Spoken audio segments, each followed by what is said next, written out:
साधकों प्रेत आत्मा को अपने नियंत्रण में करने के लिए तांत्रिक गण अनेकों प्रकार की साधनाएं करते हैं और इन साधनाओं की सिद्धि के बाद वह इन प्रेतात्माओं को अपने वश में करके उनसे अपना मनोवांछित कार्य करवाते हैं।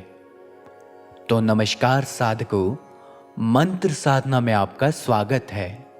तो आज मैं आपको बताऊंगा कि भूत प्रेत साधना कौन कर सकता है। प्रेत सिद्धि करने वाले साधकों के लिए साधना पूर्ण होने के लिए इन योग्यताओं का होना परम आवश्यक है।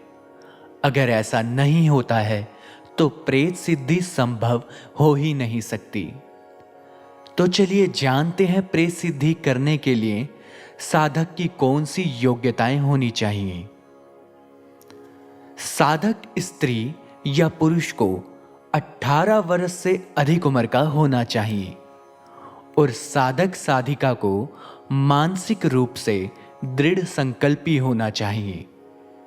यदि साधिका स्त्री है तो मासिक धर्म के दिनों में यह साधना आप हरगिज ना करें।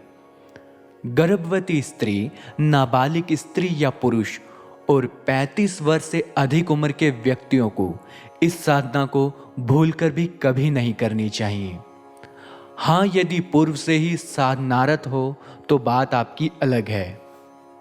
साधिका अगर शादीशुदा है तो उसे ये बात अवश्य जान लेनी चाहिए कि साधना पति से भी गुप्त रखनी पड़ती है, क्योंकि इन साधनाओं का समय महीनों में होता है और साधना के बारे में किसी को भी बताना या जानकारी देना मना होता है। साधिका और साधक पुरुष और स्त्री को प्राणायाम का अभ्यास होना आवश्यक होना चाहिए। पुरुष या स्त्री को त्राटक को एकाग्रित करने का अभ्यास भी होना चाहिए। साधकों, अगर आपको त्राटक क्रिया के बारे में जानकारी नहीं है तो इस विषय में मैं पहले ही वीडियो बना चुका हूं, जिसका लिंक आपको नीचे डिस्क्रिप्शन पर मिल जाएगा। साधक और साधिका को अंदर से काफी मजबूत एवं दृढ़ होना चाहिए ताकि वे साधना से उत्पन्न स्थिति को देखकर घबराए या डरे नहीं और गुप्त रूप से तमाम अभ्यासों को छिपा कर रख सके। साधकों, क्योंकि ये साधना काफी कठिन है और खतरनाक भी है, तो यदि साधना के वक्त साधक और साधिका का कोई अंग किसी भी कारण से कट या छिल जाए और उससे खून बहने लगे तो जब तक आपका घाव पूर्ण रूप से ठीक नहीं हो जाए साधना आपको नहीं करनी चाहिए। यदि आपका मन ना लगे, साधना के प्रति श्रद्धा अथवा विश्वास का अभाव हो तो प्रेत सिद्धि की साधनाएं नहीं करनी चाहिए। तो साधकों, यह थी प्रेत साधनाओं के लिए योग्यताएं। अगर आप में यह योग्यताएं हैं तो ही आप इस साधनाओं को करें। तो चलिए अब बात करते हैं भूत प्रेत साधना में आपको कौन कौन सी सावधानियां रखनी चाहिए। प्रेत सिद्धि ही नहीं, तंत्र की किसी भी साधना में साधक साधिका के लिए एक गुरु का होना परम आवश्यक है और तंत्र की साधनाएं सर्वदा गुप्त एवं एकांत में ही की जाती है। इसके लिए आप जिस कमरे का प्रयोग करें उसे किसी भी प्रकार के शोर, खटके या फुसफुसाहट से दूर होना चाहिए। साधकों, इस बात का पूरा ख्याल रखना चाहिए कि अनुष्ठान के वक्त कोई भी आपको पुकारे नहीं या आपका दरवाजा खटखटाए नहीं या किसी भी प्रकार का शोर ना करें। साधकों, अनुष्ठान से पहले ही आप सभी सामग्रियां एकत्रित करके गुरु से उसकी जांच करवा लें ताकि अनुष्ठान के वक्त आप ध्यान लगाकर साधना कर सकें और जहां पर साधना स्थल हो वहां बिल्कुल उसके पास ही आपका शौचालय होना चाहिए और साधक साधिका के बदन पर जो कपड़ा हो वह बिल्कुल कम हो।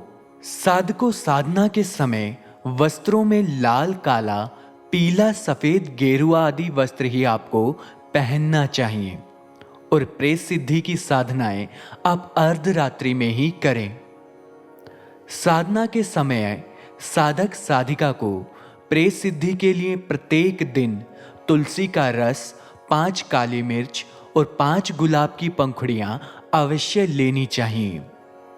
तो साधकों, यह थी भूत प्रेत साधना में आपको कौन कौन सी सावधानियां रखनी चाहिए।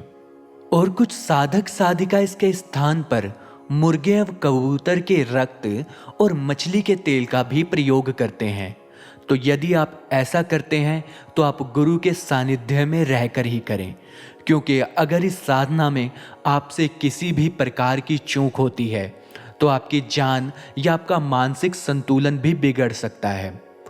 और साधना करने वाले साधक साधिका को कोई भी खट्टा पदार्थ नहीं खाना चाहिए। तो साधकों, आशा करता हूं दी गई जानकारी से आप सभी संतुष्ट होंगे।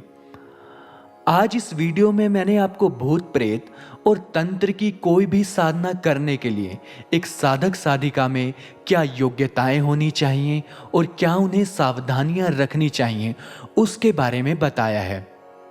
और अगली वीडियो में मैं आपको भूत प्रेत साधना कैसे की जाती है और उसकी क्या प्रक्रिया है इसके बारे में बताऊंगा। तो साधकों, इसी तरह तंत्र विद्या से और अनेकों साधनाओं का ज्ञान पाने के लिए चैनल को आज ही सब्सक्राइब कीजिए। और अगर आपको किसी भी प्रकार का संकोच हो तो आप मुझे निसंकोच संपर्क भी कर सकते हैं। मेरा संपर्क सूत्र आपको नीचे डिस्क्रिप्शन में मिल जाएगा। तो साधकों, आज के लिए सिर्फ इतना ही। धन्यवाद। राधे राधे।